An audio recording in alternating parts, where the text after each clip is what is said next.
अस्सलाम वालेकुम। आज हम आज़ाद जम्मू कश्मीर की ताज़ा सूरत-ए-हाल के बारे में बात करेंगे और गुज़श्ता दिनों जो कुछ हुआ, एक डायलॉग का दौर हुआ 24 सितंबर को और एक आज हो रहा है। 24 सितंबर से 2 अक्टूबर के दरमियान क्या कुछ होता रहा, इस हवाले से बातचीत करेंगे। हमारे साथ मौजूद हैं नामवर सहाफ़ी फ़ायज़ा गिलानी, बैनुल-अक़वामी जो मीडिया हाउसेज़ हैं उनके साथ काम करती हैं।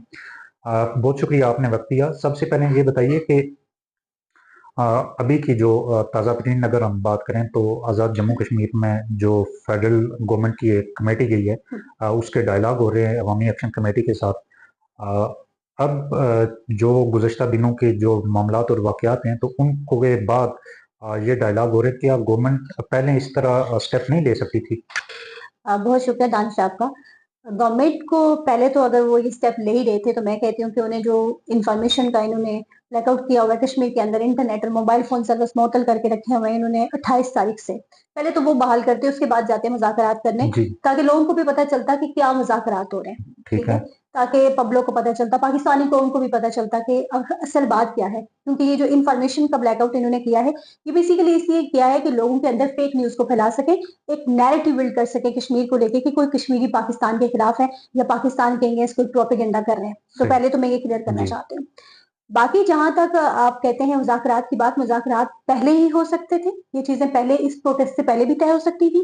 जैसे कि आपने देखा 2024 में एक बहुत बड़ा एहतजाज हुआ, रियासत-गीर एहतजाज था। बिल्कुल ऐसे ही है। उससे पहले 2023 में जब ये तहरीक का आगाज़ हुआ था, उसके बाद ही ये एहतजाज होना शुरू हो गए थे। लेकिन गवर्नमेंट ने इसे सीरियसली लिया नहीं। बिल्कुल ऐसे ही है। कश्मीर में पहले जो हुकूमतें थी, एक तो कुछ टाइम तक 2 दहाइयों तक, 3 दहाइयों तक एक ऐसी हुकूमत मुसल्लत रही जो कि रियासती तशख़्ख़ुस का हमेशा इस्तेमाल करते हैं कि हम बड़ी कोई रियासती जमात थे और हमने कश्मीरियों को, स्वाद-ए-आज़म हाँ, है। हमने कश्मीरियों को कोई ना बहुत ही ज़्यादा उस पे आसमान पे पहुँचा दिया है। उन्होंने कश्मीर को तबाह किया है और उन्होंने कश्मीर को पसमानदा रखा है। सही। उसके बाद जब पीपल्स पार्टी का ये नून लीग का दौर आया तो थोड़ा-सा कश्मीर डेवलप होने लगा। कश्मीरियों की बात सुनी जाने लगी और उन्होंने कोशिश की, क्योंकि वो एक अवामी हुकूमत थी, पीपल्स पार्टी की भी और उसके बाद नून लीग की भी। फिर राजा फारूक हैदर ने जिस तरीके से अपना उनका एक नैरेटिव था, चले वो डराने के लिए ही था, क्योंकि वो भी अपनी एक कुर्सी के चक्कर में थे। जी, मैं जी। बात करूँ कि सीधी, अगर जी, किसी को बुरी लगती है तो बेशक लगे, अपनी अपनी कुर्सी बचाने के लिए लोगों ने कोशिशें की और एक डायलॉग मारे कि हम उनके साथ इल्हा कर दें क्या, ऐसे करके डरा के अपनी हुकूमत वो करके चले गए। बट कुछ हद तक कश्मीर को उन्होंने रिलीफ दिया, कुछ प्रोजेक्ट्स बने और कश्मीर की बात भी सुनी जाने लगी, लोग थोड़ा-थोड़ा आगे बढ़ने लगे, तरक्की हुई। लेकिन सरदार अतीक के दौर में तो तबाही थी कश्मीर के अंदर, ठीक है? अब और मैं जो सही एजेंडा है उस पे आती हूँ। अब जब ये 2023 में ये तहरीक शुरू हुई और प्रोटेस्ट होने लगा, तो उस वक़्त ये कठपुतली हुकूमत थी कश्मीर के अंदर। जैसे एक मिक्स अचार इन्होंने बनाया था पाकिस्तान के अंदर पीडीएम में का, ऐसा ही एक अचार उन्होंने कश्मीर के अंदर भी बना दिया। कोई ऑपोज़िशन नाम की चीज़ नहीं। वो जो कायदे कश्मीर, शेर कश्मीर में उन सबका नाम लूँगी जो अपने आप को पब्लिक में लेके जाते हैं, वोट माँगते हैं, बेशर्म लोग हैं वो, ठीक है? उनको लेकर आए और वो चुप करके अपनी-अपनी वो ऐसे लोग थे कि जिन्होंने अपनी, मैं अब वो लफ्ज़ इस्तेमाल नहीं करना चाहती, अपनी कुर्सियों के लिए कश्मीरियों को कुर्बान किया, ठीक है? 2024 के प्रोटेस्ट में इनको वहां से एफसीपीसी बुलाने की क्या जरूरत थी अनवारुल हक को, ऐसे ही ठीक है। है? अनवारुल हक को लगाया ही वहां पे प्राइम मिनिस्टर, जो चौकीदार उसको बनाया गया है वो इसीलिए बनाया गया है ताकि वो सारे हालात खराब कर सके। जिस जिस तरह से उसे ऊपर से कहा जाता है वो उस तरह से उन हालात को बनाता जा रहा है। इसका फिर पाकिस्तान रियासत को क्या फ़ायदा है हालात देखिए, ख़राब होने का? देखिए हालात खराब होने का, पाकिस्तानी रियासत प्यार मोहब्बत से तो आके हमें कहती है अगर हम ये करना चाहते हैं, हमें सूबा बनाने की बात आके कहेंगे तो भी उनको रेजिस्टेंस आएगी कि हम सूबा नहीं बनाने देते, हमारा अपनी एक शिनाख्त है, जी, तशख़्ख़ुस है। अगर वो टुकड़ों में बांटना चाहेंगे, जो बातें पिछले अरसे से चल रही हैं, उसके ऊपर भी लोग रेजिस्ट करेंगे, रेजिस्टेंस तो हर हाल में करनी है। तो ये दुनिया को दिखाने के लिए ये ऐसे हालात पैदा कर रहे हैं जानबूझ के कि कश्मीर में कोई दहशतगर्द आ गए, कश्मीर में कोई शिद्दत पसंद आ गए, हम इनको जो है, जैसे अभी नैरेटिव मीडिया को बंद करके किया जी। जा रहा है, हम इनको दबाने की, पीछे हटाने की कोशिश कर रहे हैं और ऐसे करके ये इसे टुकड़ों में बांट देंगे। ये जो भी इनका नैरेटिव है, जो भी ये करना चाहते हैं कश्मीर के साथ, वो करेंगे। अच्छा, अब बात करते हैं पिछले 4 दिनों में जो कुछ हुआ कम्युनिकेशन ब्लैकआउट के बाद। जिस तरह पहले मुज़फ़्फ़राबाद के अंदर हमें देखने को मिला कि साकिब मजीद और उसके जो लोग थे, उन्होंने जो एक अमन रैली के नाम से एक रैली निकाली, तो वो नीलम वो चूँकि प्रेस क्लब तक जानी थी लेकिन नीलम पुल तक गई और वहाँ पर फायरिंग हमें देखने को मिली और 2 हलाकतें हुई। तो ये क्या मामला था? साकिब मजीद क्यों इस कदर वायलेंट हैं? देखिए, साकिब मजीद इस कदर वायलेंट इसलिए हैं कि उन्हें सरपरस्ती हासिल है। उन्हें उन्हें सरपरस्ती हासिल है। आप जानते हैं कि पूरे पाकिस्तान में किसकी सरपरस्ती होना जरूरी है। कश्मीर में ड्रग्स बेचने के लिए भी साकिब मजीद को सरपरस्ती हासिल होती है। तो उस सरपरस्ती में जो सरदार इतीक खान साहब का रवैया हमेशा से रहा है कि वो पप्पड़ है और उनको इस्तेमाल किया जाता रहा है, कश्मीरियों के खिलाफ इस्तेमाल किया जाता रहा है, वही रवैया उनके दमाद का है। ये दादा से पोता, बेटे और दामाद तक का सफर है और आपने देखा कि किस तरह ये दुनिया के सामने आया हुआ है। ये जो इल्जामात आपने लगाए ये तो बहुत सख्त किस्म के इल्जामात हैं। तो इसकी मतलब किस तरह से इनको जस्टिफाई किया जाएगा? देखिए, जस्टिस अगर मैं इल्जामात लगा रही हूँ तो डेफिनेटली किसी एविडेंस की बेस पे लगा रही होंगी। कोई एविडेंस होंगे तो मैं इतनी बड़ी बात कर रही हूँ, वैसे कोई ऐसी बात नहीं करता। दूसरी बात है ये अमन मार्च, अगर अमन मार्च के लिए जो ये आए थे तो ये मार्च अगले दिन भी हो सकता था, उससे पहले भी हो सकता था, 2 दिन बाद भी हो सकता था, या उनको इंतजामिया इजाजत ही नहीं देती करने के लिए। ऐसी क्या जरूरत आन पड़ी थी कि एक रियासत में एहतजाज करिए, अवामी हकूक के लिए एक कमेटी है, अवामी जॉइंट एक्शन कमेटी, तो ऐसे में आके अमन मार्च की क्यों जरूरत पेश आ गई थी? जब अवामी एक्शन कमेटी कोई ऐसी बात ही नहीं कर रही है, वो पाकिस्तान को कुछ नहीं कह रही है, वो कश्मीर को कुछ नहीं कह रही है, वो सिर्फ अपने मुतालबात, वो जायज मुतालबात है, आटा, बिजली, पानी, सेहत, ये उनकी जायज मुतालबात है जो कश्मीर में काफी अरसे से जो पीटीआई की गवर्नमेंट आई थी, उसके बाद से ये पीडीएमए की गवर्नमेंट आई, इन ये मुतालबात पर तसलसल भी हो गया आएंगे, था। लेकिन सबसे पहले 29 तारीख के बाद 30 तारीख को हमने देखा कि पूरा दिन पूरा मन गुजरा, लेकिन 1 अक्टूबर को हमने देखा कि क्रैकडाउन होता है 3 जगहों पर, डडियाल में, दीरकोट में और मुजफ्फराबाद में। उसके बाद फिर कैजुअलिटीज हमें देखने को मिली। मुख्तलिफ लोगों के जो एक्शन कमेटी क्लेम कर रही है वो 12 कर रही है, गवर्नमेंट 6 कर रही है, कुछ सोर्सेज 8 बता रहे हैं, और उसके 3 पुलिस एहलकार जो हैं वो उनके अलग हैं।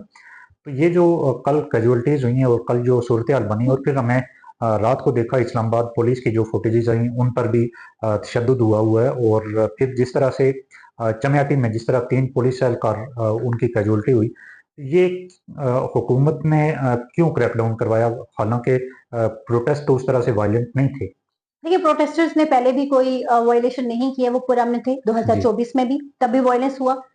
उस टाइम भी इन्होंने जो ये अवामी जॉइंट एक्शन कमेटी के रहनुमा है, उन्होंने पहले निशानदेही की थी कि इस तरह की चीजें हो रही हैं, कोई शेरपर्सन अनसर है जो इस सब को खराब करना चाहते हैं। उस वक्त भी ये हुआ और अब भी ये हुआ।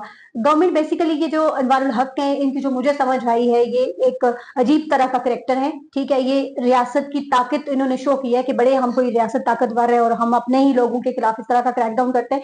जो सिक्योरिटी वालों की जान गई वो भी तो हमारे लोग थे, वो अगर कोई पाकिस्तानी थे तो भी हमारे थे, कश्मीरी थे तो भी हमारे थे। ठीक है, अब जो हालात वहां पे, हाँ, जो भी इंसानी जाने वहां पे गई हैं वो नहीं जानी चाहिए थी, और उसकी जो जिम्मेदारी है पूरी की पूरी स्टेट पर होती है। और उसके ऊपर अगर अनवारुल हक साहब में थोड़ी सी भी अगर शर्म गैरत नाम की कोई चीज होती तो वो इस्तीफा देकर चले जाते। देखिए, एक आपने देखा ओवरसीज की एक सीट थी जिसके ऊपर एक साहब थे, उन्होंने बड़ी ही इखलाकी जुर्रत का मुजाहरा करते हुए इस्तीफा भेज दिया है। तो अगर इस तरह की इस्तीफे ये भी दे दे, मैं तो उनका नाम भी, जो फारूक हैदर साहब है या लतीफ अकबर साहब है या दूसरे और लोग हैं जो जो छुप कर बैठे हुए हैं, ठीक है। फारूक हैदर साहब तो कह रहे थे मैं कोई मुतालबा नहीं मानूंगा। ठीक है, वो मुतालबा नहीं माने ना, क्योंकि उनको दोबारा इलेक्शन आ रहे हैं, इलेक्शन में दोबारा उनको कोई सीट चाहिए, इसलिए वो मुतालबा क्यों मानेंगे? ठीक है, जब इलेक्शन आ रहे हैं उस टाइम वो मुतालबा नहीं मानेंगे। जब इक़्तिदार में आएंगे फिर कहेंगे जी कश्मीर बनेगा, खुद मुख्तियार का नारा लगा दूंगा, मैं उनके साथ इलाहा कर दूंगा। अपनी अपनी ब्लैकमेलिंग है इनकी, जो सरदार कयूम साहब करते रहे। लेकिन मैं ये जानना चाह रहा हूँ कि आपको मतलब किस तरह की स्ट्रेटजी थी स्टेट की कि 3 जगहों पर, और बिलखुसूस उन 3 जगहों पर जहां पर एफसी थी और इस्लामाबाद पुलिस थी, सिर्फ वहीं क्यों क्रैकडाउन हुआ? एजे की पुलिस वाली जगहों पे ये भी समझने की जरूरत है। एजे की पुलिस जो थी वो उसने किसी भी चीज को वायलेट नहीं किया और ना ही पब्लिक ने किया। दूसरी जानब एफसीपीसी को भी बदनाम मैं कहूंगी किया जा रहा है, क्योंकि बीच में ये जो शेरपसंद अनासर थे, मैं बार बार नाम ले रही हूँ, मुस्लिम कॉन्फ्रेंस का एरिया था ये दीरकोट। ठीक है, पूरी दुनिया में, पूरे कश्मीर में मैं कहूंगी कि अब एक सीट इनके पास बची थी, एक जगह बची थी, उसी जगह के अंदर ये हुआ है। तो अब मैं तो पब्लिक को, जो कश्मीर की पब्लिक है, उसके लिए मैं मैसेज कन्वे करना चाहूंगी कि इन चेहरों को याद रखें और इन लोगों को तो बिल्कुल वोट ना दें। ठीक है, ये ऐसे है तो कल तो आप अपने घरों में भी महफूज नहीं होंगे। ये वही रॉ वाला आरएसएस वाला जो इंडियन एजेंडा है, जिस तरह वो कश्मीर में लोगों के साथ करते हैं या इंडिया के अंदर मुसलमानों के साथ करते हैं, वही ये साकिब मजीद का रवैया है। अगर देखा जाए तो ये दोनों एक दूसरे के साथ मिलते जुलते हैं। ये तशद्दुद ना होता अगर ये लोग बीच में ना आते। इन लोगों को लाया गया है, ठीक है, स्ट्रेटेजिकली ये सामने लाए कि अवाम के सामने आके लड़ेंगे, जानबूझकर ये किया गया है, और इस सब के जिम्मेदार अनवारुल हक हैं। ठीक है, आपने बात की, बट मैं आपने तो काफी सख्त बात कर दी कि ये आरएसएस के मुताबिक आपने इनको ठहरा दिया। लेकिन अब जो डायलॉग होने हैं तो आज अभी बल्कि हम डिस्कस भी कर रहे थे कि एक मोतबर साफ़ी हैं जलालुद्दीन मुगल, उन्होंने अभी एक पोस्ट की है जिसमें उन्होंने मेंशन किया है कि माजरीन की नशिस्तों वाला मामला तो सॉल्व हो गया था, उस पे मान भी लिया था, उसको अलामती रखा गया था, लेकिन जो पानी पर बिजली के प्रोजेक्ट्स हैं तो उनकी हक़ मिल्कियत देने की उस पर डेडलॉक था, वो फेडरल गवर्नमेंट मुजफ्फराबाद असेंबली को नहीं देना चाह रही। तो आपका क्या ख्याल है कि जो अभी तक उस वक्त भी तारिक फजल चौधरी और अमीर मकाम ने जो गुफ्तगू की, तो उन्होंने माजरीन की बात की, फिर क्या जलालुद्दीन मुगल पे एतबार किया जाना चाहिए या फेडरल मिनिस्टर्स ने जो बात की थी? देखिए, जलालुद्दीन मुगल एक क्रेडिबल नामवर और साफ़ी हैं, क्रेडिबल बिल्कुल। जर्नलिस्ट है, उनकी बात दुरुस्त है। और क्योंकि अगर इन्होंने मालकियत हकूक देने होते हम लोगों को, तो पहले ही इतनी सारी जो अवाम है वो पैदा नहीं होते। ये एक मसला है, क्योंकि हमेशा से आपने भी बचपन से सुनते आए कि खाते हमारा है और हमारे बनते भी नहीं है, कश्मीरी ऐसे और वैसे, हमें हाँ, हमें ये गालियां पड़ती हैं और अभी भी पड़ रही हैं, ठीक है। हालांकि हम तो कभी ना तो पाकिस्तान के खिलाफ थे, ना कभी हमने पहले पाकिस्तान को पूछा, हम तो हमेशा अपने राइट्स की बात अपनी हुकूमत से करते हैं, बिल्कुल। ठीक है। दूसरे नंबर पे ये बात है कि अगर केपी के अंदर, बलोचिस्तान के अंदर या पंजाब के अंदर या सिंध के अंदर कोई भी मंसूबा लगता है, तो उस मंसूबे की जो मालकियत है वो वहां की सूबाई हुकूमत के पास बिल्कुल। रहती है। लेकिन ये अलग अनोखे मंसूबे हैं कि जो हमारी जमीन में लग रहे हैं, हमारे पानी जा रहे हैं, हमारा माहौल तबाह हो रहा है, ठीक है। पूरी का पूरा फॉल्ट लाइन के ऊपर आपने एक टनल बना दिया और उस टनल के ऊपर जो पाकिस्तान की शहरियों का पैसा लगा, जो पाकिस्तान की खजाने से लगा, वो सारे का सारा तबाह हो गया सिर्फ चंद लोगों की करप्शन के लिए। और पूरे पूरे माहौल को आपने तबाह करके रखते, ना वहां पीने को पानी है, ठीक है, बिल्कुल ऐसे ना ही है। रहने के लिए, कल को जलजला आता है या कोई मतलब वैसे होता है तो क्या हालात होंगे। तो उसके बाद आप हमें कुछ दे भी नहीं रहे, ये कहाँ का इंसाफ है? ये तो बिल्कुल इंसाफ नहीं है। और वो हमारी हमारी जगह और आप हमें ही वहां से कुछ ना दें, ये क्या है? तो उसके ऊपर ये वाकई एक मसला है जिसको हुकूमत पाकिस्तान को सीरियसली देखना चाहिए और मानना भी चाहिए। हम उनसे तो कुछ नहीं मांग रहे, हमारी जमीन है, हमारे पानी है और हमारी ही जगह पे डैम बने हैं, तो आपको क्या मसला है हमें देने बिल्कुल। में? अच्छा, अभी जो डायलॉग हो रहे हैं गवर्नमेंट ऑफ पाकिस्तान और अवामी एक्शन कमेटी के दरमियान, तो इनका मुस्तकबिल आप क्या देख रही हैं? देखिए, मुज़ाकरात का होना बहुत ज़रूरी था, जी। क्योंकि जितना खून बह चुका है, मज़ीद नहीं बहना चाहिए। फिर पूरी दुनिया के अंदर एक गलत मैसेज जा रहा है, पाकिस्तान अगर कश्मीरियों के लिए कुछ कर भी रहा है और उस सब करने के बाद ये सब हो रहा है, तो पाकिस्तान का नाम बदनाम हो रहा है। और पाकिस्तान का नाम जितना पिछले 5-6 साल में अनवर उल हक के दौर में बदनाम किया गया कश्मीरियों को लेकर के, तो वो तो आपने देख ही लिया होगा कि क्या नैरेटिव इन्होंने बिल्ड कर दिया है। हालाँकि ऐसा होना नहीं चाहिए था। मुज़ाकरात ज़रूरी थे, मुज़ाकरात हर हाल में होने चाहिए और उन मुज़ाकरात को बेमानी नहीं होना चाहिए, उनका कोई नतीजा निकलना चाहिए। ठीक अगर है। अवामी एक्शन कमेटी जो है वो ये कह रही है कि इमारात खत्म होने चाहिए, तो बिल्कुल खत्म होनी चाहिए, क्योंकि ये अवाम के टैक्सेस का पैसा है बिल्कुल। जिसके ऊपर ये अय्याशियां करें। 10-10 सही। मुलाजम इन्होंने रखे हुए हैं और इनकी जो गाड़ियां लेकर ये घूमते हैं, इनको क्या खतरा है कश्मीर के अंदर? कश्मीर तो एक पुरअमन इलाका है, वहां तो किसी किस्म के प्रोटोकॉल की जरूरत नहीं है। उसके साथ जो दूसरी बात है बहुत ही अहम है, वो हमेशा से मैं करती आई हूँ कि महाजरीन मुकीम पाकिस्तान की जो 12 नशिस्तें उनको बिल्कुल खत्म होना चाहिए। 200 वोट लेकर ये असेंबली में पहुंचते हैं, ये नुमाइंदगी करते हैं, इसके बदले उन लोगों को जो कश्मीर में बैठे हुए महाजरीन है, जो वहां पर मौजूद है मुजफ्फराबाद में, उन लोगों को ये कश्मीर के किसी दूसरे हिस्से में क्यों नहीं देते नुमाइंदगी? बिल्कुल। वो इतनी जो हालात है, उनकी जिंदगी है, बिल्कुल नीचे लेवल पे जाकर वो गुजार रहे हैं। उनके बच्चों के पास जो सहूलियात नहीं है, ना ऐसे कोई ही है। कोटा मिलता है उनको। ये जो पाकिस्तान में बैठे हुए हैं और फिर ये वहां से, आप मुझे बताएं, हुकूमत पाकिस्तान तो खुद डेवलप कर रही है सारे के सारे इलाकों के ना, हाँ, वहां से ये डेवलपमेंट के फंड भी लेके आते हैं। बिल्कुल वो ऐसे ही फंड लाकर कहाँ लगाते हैं ये? दूसरी बात, इनको कश्मीर में सियासी अदम इस्तेकाम पैदा करने के लिए इस्तेमाल किया है। जाता बिल्कुल। है, ठीक है। कोई भी अदम एतमाद की जो तहरीक आई है उसमें माजिद खान सफ़े अव्वल पे थे, क्योंकि वो महाजर हैं, बिल्कुल। ठीक है। और और 2-4 महाजर जो इन्होंने रिक्शे वाले और दूसरे दूसरे, सॉरी मैं ये कहना नहीं चाहती, हर बंदे को हक है, बट क्या मुसल्लत इन्होंने हमारे ऊपर किया हुआ है कि जिसको चाहते हैं, यानी कि कोई नूरा गामा सॉरी टू से, जिसको ये चाहेंगे किसी भी चौकीदार को पकड़ेंगे और हमारी रस्सी उसके हाथ में दे देंगे कि तुम खींचो, जैसे अनवर उल हक के गले में पट्टा डाल के कल उन्हें बैठाया था। अब ये बातें मैं इसलिए कर रही हूँ कि हम लोगों को, ये पाकिस्तानी मीडिया की लैंग्वेज है बेसिकली, सही। ठीक है, ये उन्होंने इजाद की हुई है। अब पाकिस्तानी मीडिया को आप देखें कि गला फाड़ फाड़ के पूरी दुनिया में वो कह रहा है कि कश्मीर में जो है वो तशद्दुद कर रहे हैं और वो पुरतशद्दुद वाकयात पेश आ रहे हैं और वो अवाम कर रही है। क्यों? कश्मीरी अवाम पागल है? जाहिर है अपने लोग हैं। अच्छा, काफ़ी गुफ्तगू हो गई, लेकिन एक चीज़ जो डिस्कस करनी है सबसे अहम, कि अवामी एक्शन कमेटी का मुस्तकबिल आप क्या देखती हैं? अगर ये इलेक्शन में नहीं जाती तो फिर जो इन्होंने लोगों को अवेयरनेस दी है या हम्म। जो जिस तरह से इन्होंने लोगों को अपने मुतालबात के लिए बाहर निकाला है, तो इस सारी चीज का मुस्तकबिल क्या होगा? देखिए, अवामी एक्शन कमेटी को, जो मेरा ख्याल है, जी जरूरी नहीं कि मैं सही जी। हूँ, अवामी एक्शन कमेटी को कभी भी इलेक्शन में नहीं जाना चाहिए। अच्छा। इसे इतने लोग इसलिए पसंद कर रहे हैं और हर कोई इसमें इसलिए शामिल हुआ है कि ये गैर सियासी है। जिस वक्त ये सियासी हो जाएगी, इसके अपने इंटरेस्ट हो जाएंगे। नहीं, और जब गैर सियासी कैसे? मुतालबात तो सारे सियासी हैं। मुतालबात सियासी है, लेकिन वो पब्लिक के इंटरेस्ट के लिए ना, किसी एक खास स्पेसिफिक पार्टी के लिए नहीं है, ठीक है, या किसी एक बंदे की जात के लिए नहीं है, किसी सीट के लिए नहीं है।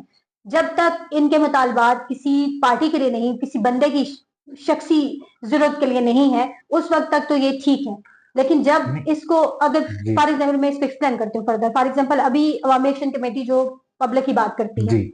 उनके मुतालबात, उनकी चीजों की, उनके राइट्स की बात करती है, सही। कल अगर वो इलेक्शन में आ जाती है तो फिर उसको कहीं ना कहीं कंप्रोमाइज करना पड़ेगा। तो फिर तो ये अवामी तहरीक नहीं रहेगी, और ये जो सारी बातें हैं वो तो उनका मतलब बदल जाएगा। ठीक है, मेरे ख्याल में इसे अवामी तहरीक ही रहना चाहिए। जो अवेयरनेस उन्होंने दी है, ये कश्मीर में बहुत सालों बाद इस तरह की अवेयरनेस आई है, ठीक है, और इसको फर्दर इसी तरह से रहना चाहिए, फहाल रहना चाहिए। इसको तोड़ने की नहीं कोशिशें भी की जा तो रही है, फिर इसके तो फिर हवाले क्या, से मुख्तलिफ सवाल भी जन्म ले रहे हैं। क्या जब इलेक्शन होंगे तो वो लोग तमाम उन्हीं लोगों के सारे छोड़ देना चाहिए जिनको आज अवामी एक्शन कमेटी चोर लुटेरे डाकू कहती है? देखिए, चोर लुटेरे डाकू जिनको कहते हैं, उनके उन पे क्यों छोड़ा जाए? ठीक है, और उनसे नहीं आप निकल भी नहीं सकते। दो बातें हैं, एक तो आपकी नौजवान की आदत को आगे आना होगा, ठीक है। नहीं, तो उ- अगर दू अवामी एक्शन कमेटी इलेक्शन में नहीं आती या जी, इस हाउस का हिस्सा नहीं बनना चाहती, तो फिर वो पब्लिक में कैसे, कितना अरसा जिंदा रहेगी जब उनके या फिर मौका ब मौका वो मूवमेंट चलाएगी? देखिए, मूवमेंट चलाते रहना एक अलग चीज है, असेंबली में आना एक अलग चीज है। अब इनसे जो आप कह रहे हैं कि ये जो लोग हैं जिन्हें हम चोर डाकू कहती है अवामी एक्शन कमेटी, ये चोर डाकू जब तक पाकिस्तानी पॉलिटिकल पार्टीज हैं, पीपल्स पार्टी, नून लीग, पीटीआई या जो भी, उस वक्त तक ही हमारे ऊपर मुसल्लत रहेंगे। कश्मीर में कोई भी वो जमात जो सिर्फ कश्मीरियों की बात करने के लिए आएगी, वो असेंबली में कैसे जाएगी? ठीक है, वो कल तक जो खालिद इब्राहिम साहब थे, उनके बेटे हैं अब हसन इब्राहिम साहब, वो जो कल तक बात करते थे कश्मीर के तशख्खुस की, कश्मीर की शनाख्त की, अब उनके बेटे जो हैं, आपने देखा होगा वीडियोस, असला लेके घूम रहे हैं, और वो अवामी एक्शन कमेटी के पीछे पड़े हुए हैं। क्यों? कि वो असेंबली में चले गए। ठीक है, असले की वीडियो तो नहीं देखी, लेकिन उन पे बाज़ाब्ता अवामी एक्शन कमेटी के एक मेंबर ने इल्ज़ाम आयद किया है ओपन जलसे में कि जी, वो एक गाड़ी से दूसरी गाड़ी में असला क्योंकि ट्रांसफर कर रहे जी थे। उनके वालिद सारी जिंदगी कश्मीर की बात करते रहे ना, वो जी। असेंबली में वापस नहीं गए। ठीक है, अच्छा, वो आके देखें। मुझे ये बताइए कि जब ये किसी लेजिस्लेशन पावर का हिस्सा नहीं बनेंगे, हम्म तो फिर इनको ये माजरीन की सीटें खत्म करवाने का मुतालबा क्यों ज़रूरी लगा? हालांकि ये अपने मुतालबात, अगर सिर्फ मुतालबात ही मनवाने हैं, तो एक मॉब की शक्ल में जिस तरह अभी मनवाया गया है या पिछले मुतालबात हम्म मनवाए गए, हम्म। तो वो उस तरह से मनवाए जा सकते थे। लेकिन असेंबली के अंदर चेंजेस की बात क्यों कर रहे हैं? अच्छा, ये जो बात है ना, ये मुतालबात मनवाने की, मुतालबात, इनके मुतालबात में पहले भी ये जो थी लग्जरीज थी जो ले रहे हैं हमारे प्रिविलेजेस हुक्मरान, ले रहे हैं जो। प्रिविलेजेस हैं, ले रहे हैं, ये पहले भी शामिल था। ये जो उन्होंने कुछ स्टेप्स रखे हुए थे, जी। ठीक है, मुतालबात पहले भी थे, ये नहीं कि नया कोई मुतालबा सामने आया है। स्टेप बाय स्टेप उन्हें चीजें करनी थी। पहले एक स्टेप में उन्होंने कुछ चीजें की, फिर उन जी। पर भी अमल दरामद सही तरीके सही। से नहीं हो सका, फिर उन्होंने दूसरा ये स्टेप लिया। तो असेंबली के अंदर जो महाजरीन की नशिस्तें हैं, उनका आपको पता, आप अच्छी तरीके से समझते हैं कि वो किस तरह से आते हैं, नहीं। क्या है। आप सुने मेरी बात, मैं उसको क्लियर जी। करती हूँ। उनको खत्म इसलिए करवाना चाहते हैं कि वो बर्डन है, वो सिर्फ उनको नहीं खत्म करवाना चाहते, बल्कि इतने सारे वजीरों की कश्मीर को जरूरत ही नहीं है। ठीक हो गया, कश्मीर में 53 की कोई जरूरत नहीं है। एक छोटी सी स्टेट है, जो एक डीसी से कल को अगर ये सूबा बन जाएगा ना, तो फिर आप देखेंगे कि कैसे एक बंदे से चलती है। ठीक हो गया, या फिर सुबह नहीं जी। बनता, दम कर देते हैं, या सही। जो भी होता है। अब उन वो असेंबली के अंदर चेंजेस की बात इसलिए कर रहे हैं कि अवाम असेंबली के अंदर चेंजेस की बात कर सकती है। आपने अभी देखा वो हमारे नेपाल के अंदर क्या जी, हुआ, ठीक है, बिल्कुल ऐसे ही बांग्लादेश है। के अंदर क्या हुआ, ठीक फिर है। दुनिया के और मुख्तलिफ ममालिक है, उनके अंदर हुकूमतों को किसने चेंज किया? वहां की पब्लिक ने आकर चेंज ठीक किया। है। ठीक है, तो ये एक ईमान को कौन उसकी सरबराह होगा, कैसे होगा, ये फैसला अवाम का होता है, और उसने करना होता है। और अवाम की इनको हमायत हासिल है कि जब तक उनकी हमायत इनके पास रहेगी तब तक ये कामयाब रहेंगे, जब नहीं होगी तो फिर। लेकिन फिर वहीं पे सवाल आ जाता है कि जब ये लेजिस्लेशन पावर्स इनके पास नहीं होंगी, तो हम्म ये सिर्फ एक प्रेशर ग्रुप के तौर पे बार-बार मुज़फ़्फ़राबाद पे चढ़ाई कैसे करेंगे? फिर इनको स्टेट कैसे बर्दाश्त करेगी देखिए जब वो हाँ, गवर्नमेंट में भी नहीं होंगे, अपोज़िशन में भी नहीं होंगे, देखिए तो स्टेट इनको कैसे बर्दाश्त करेगी? ओपोज़िशन नाम की तो कश्मीर में पहले कोई चीज़ होती अगर तो शायद ये होता ही ना, ठीक है? ठीक है, दूसरी बात ये है कि स्टेट इन्हें कैसे बर्दाश्त करेगी, स्टेट का काम है कि वो अवाम को बर्दाश्त करे। तीसरी बात है जो आप सुनना चाहते हैं शायद मैं वो बात उस तरीके से नहीं कर रही। मैंने पहले ये कहा था कि मेरा ये ख़्याल है कि नहीं अवामी आपकी एक्शन कमेटी ठीक है, को लेकिन मैं आपके इसी से जानना चाह रहा हूँ हाँ, कि इलेक्शन में नहीं आना चाहिए। सिर्फ़ एक प्रेशर ग्रुप के तौर पे कैसे स्टेट इसको एक मुस्तकिल तौर पे बर्दाश्त करेगी? क्योंकि आज हाँ, अगर इनके ये मुतालबात हैं तो लेजिस्लेशन के लिए भी ये नहीं जाते, हुँ, गवर्नमेंट का हिस्सा भी नहीं बनते हुँ। या असेंबली का हिस्सा भी नहीं बनते, तो फिर ये कल छोटे-छोटे मुतालबात के देखिए, ये लिए उनका एक उनका मोब लेके मेरा वापस मेरा ये ख़्याल है कि उनको नहीं जाना चाहिए, मैंने पहले ये सही, बताया था। ये उनका मसला है कि अगर वो जाना चाहते हैं, ये उनका क्या है। लेकिन मेरा ये ख़्याल है कि अगर वो एक अवामी तहरीक ही रहेगी या फिर कोई एक अवामी पार्टी बन के सिर्फ़ इसी तरीके से उसके अंदर एक बंदा चला जाता है, वहाँ पे अवाम की नुमाइंदगी करता है, तो वो एक बंदा फिर असेंबली में जाके क्या करेगा? उसका तो कोई फ़ंक्शन नहीं है, ठीक है? तो मेरे ख़्याल में इनको नहीं करना चाहिए। हाँ, अगर ये करना चाहते हैं, कर सकते हैं, लेकिन यहाँ पे अवामी एक्शन कमेटी के हवाले से भी डिफरेंट सवाल हैं, बहुत सारी बातें हैं जो गर्दिश करती जी। हैं, उनके ऊपर भी हमें गौर करने की ज़रूरत है। बिल्कुल, ज़ाहिर है उस पे फर्दर डिस्कस करेंगे, लेकिन आपने एक पहलू की तरफ निशानदेही की थी, वो उसको आखिरी सवाल आपसे करूँगा कि आपने ये कहा था कि हालात स्टेप बाय स्टेप खराब किए गए इस गवर्नमेंट के अंदर और वो स्टेप बाय स्टेप खराब करने का मकसद क्या था? मकसद आप बड़ी क्लियर है, आपको पता है कि क्या मकसद है। इंडियन ऑक्यूपाइड कश्मीर के अंदर जो कुछ हुआ, वो आपके सामने है 2019 जी, 5/10/2019 को। उसके बाद से जो हालात इस कश्मीर के अंदर हुए, वो भी आपको पता है। अब ये ज़रूरत महसूस की जा रही है, हुक्मरानों की तरफ से या जिनके पास ताकत है, जो ताकत का सरचश्मा है, उनकी तरफ से ये ज़रूरत महसूस की जा रही है कि इस कश्मीर का कोई फैसला हो जाना चाहिए, चाहे इसको सूबा बना दें या चाहे इसे टुकड़ों में कर दें। ये सब उसके लिए हो रहा है, ठीक है? और ये अच्छा, कश्मीर का हर बंदा इस बात से अवेयर है। आपने बहुत सारी इस तरह की चीज़ें भी देखी होंगी कि कुछ चेक बुक्स आपकी नज़रों से गुज़री होंगी, छोटे-छोटे टेस्टर्स लगा के चेक किया जा रहा है कि क्या रिस्पॉन्स क्या आ रहा है। तो बेसिकली ये जो इतनी रेजिस्टेंस है शायद आटा बिजली के ऊपर ये भी इतनी सामने ना आती। तो लोगों को लग रहा है कि कल को अगर आज आटा बिजली के मसले हो रहे हैं और कल को ये भी हो गया तो फिर हमारी क्या हैसियत रह जाएगी। तो उसके लिए ये सारी चीज़ें हो रही हैं और ये बाकायदा एक स्ट्रैटेजिकली आपने देखा होगा कि कश्मीर के स्कूल्स के अंदर जाके किस तरह से कुछ चीज़ें हो रही हैं, यूनिवर्सिटी के अंदर जाके किस तरह से लेक्चर्स हो दिए रहा है, जाते हैं, ठीक बिल्कुल ऐसा। है। और एक अजीब एजेंडा बनाया गया है, वहाँ पे डिजिटल प्लेटफ़ॉर्म्स बनाए गए हैं, छोटे-छोटे प्लेटफ़ॉर्म्स बना के लोगों को दिए गए हैं। तो ये एक स्ट्रैटेजिकली चीज़ों को चेंज करने की कोशिश की जा रही है, जिसका मकसद एक नैरेटिव बिल्ड करना है कि हमने ये करना है, अवाम खुद के, लेकिन ऐसा पॉसिबल नहीं है। चलें, बहुत शुक्रिया आपने वक़्त